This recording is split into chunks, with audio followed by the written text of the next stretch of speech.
ભરૂચ જિલ્લામાં સાંસદ મનસુખ વસાવાએ ચૂંટણી પહેલા જમીનના વળતર માટે લડત લડી રહેલા ખેડૂતોને તેમને મત આપવા અપીલ કરી હતી।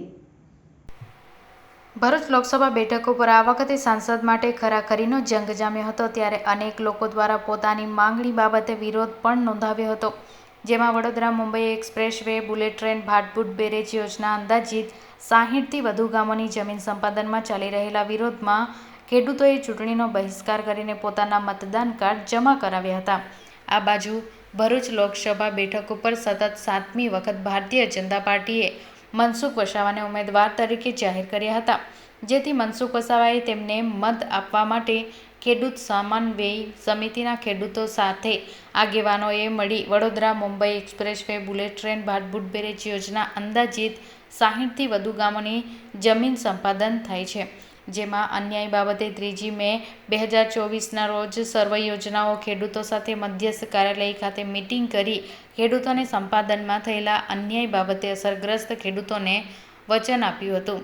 તેઓ જીતશે આવશે એટલે ખેડૂતોને જમીન સંપાદનોમાં થયેલા અન્યાય પ્રાથમિકતાના ધોરણે રજૂઆત કરી ખેડૂતોને ન્યાય આપવાનું વચન આપ્યું હતું, જેથી આજ રોજ મોટી સંખ્યામાં ખેડૂતો સમન્વય સમિતિના આગેવાનો અને ખેડૂત ભાઈઓ અને મહિલાઓ મોટી સંખ્યામાં ભોલાવ સર્કિટ હાઉસ ખાતે એકત્ર થઈને સાંસદ મનસુખ વસાવા અને મારુતિસિંહ અટોદરિયા તેઓએ જીત પહેલાં આપેલું વચન યાદ કરાવી ખેડૂતો ઋણ ચૂકવવાનો સમય આવ્યો હોવાનું યાદ અપાવ્યું હતું। જ્યારે આ બાબતે સાંસદ મનસુખ વસાવાએ જણાવ્યું હતું કે મને યાદ છે, ચૂંટણી સમયે અમે તમને વચન આપ્યું હતું। આજે જ્યારે તેઓ ખૂબ મોટી સંખ્યામાં મને મળવા માટે આવ્યા છે, ત્યારે તેમની જમીન સંપાદન અંગે વળતરને લઈને જે પ્રશ્ન છે તે માટે જરૂર મારી સરકારમાં રજૂઆત કરીએ તેઓને ન્યાય અપાવીશું।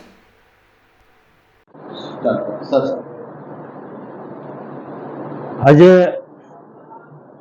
ભરૂચ જિલ્લાના જે ખેડૂતો કે જેમની કિંમતી જમીન એક્સપ્રેસ વે તથા ભાડૂત બેરેજ યોજનામાં સંપાદન થયેલી છે, કિંમતી જમીન આટલા મોટા પ્રોજેક્ટમાં જાય ને એની યોગ્ય વળતર ના મળે તો સ્વાભાવિક છે કે એ ખેડૂતો નારાજ થાય।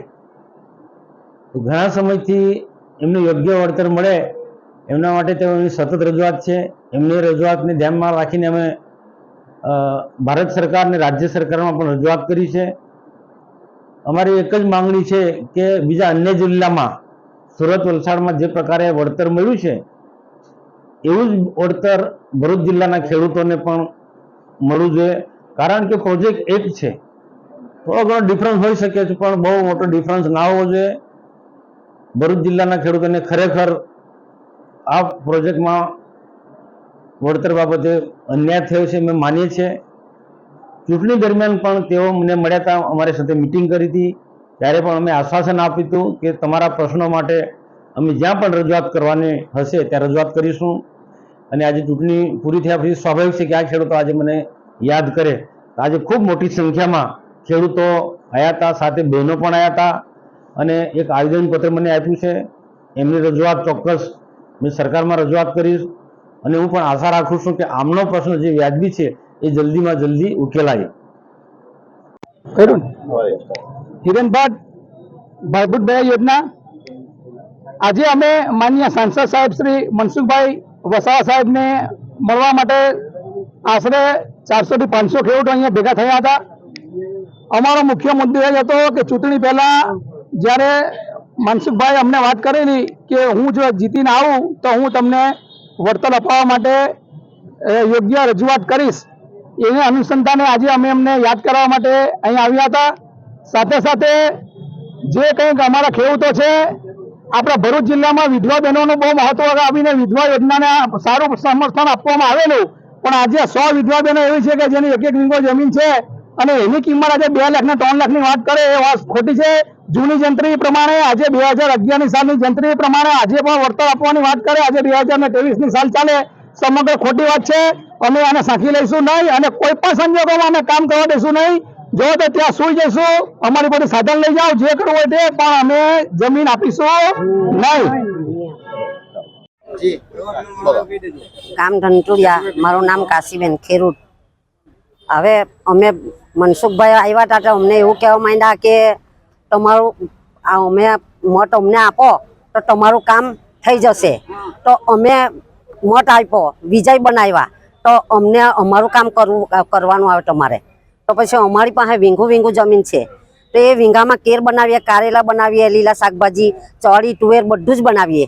તો 2 લાખ રૂપિયાની એક વીંઘામાં અમે આવક કરીએ ને છોકરાઓનું જીવન ચલાવીએ. તો આ લોકો એવું કહેવા માંગે છે આ ભાઈ કે 5 લાખ 6 લાખ રૂપિયા 4-5 લાખ રૂપિયા આપે એ તો અમારીથી ચાલે જ નહીં, અમારું જીવન ચાલે નહીં. અમે વિધવા, અમારે દવા પીવી જવી પડે, છોકરાને બી પાઈ દેવી પડે. તો આ રીતે તો અમારી જમીન અમે છોડીએ જ નહીં, તમે ગમે તે કરો.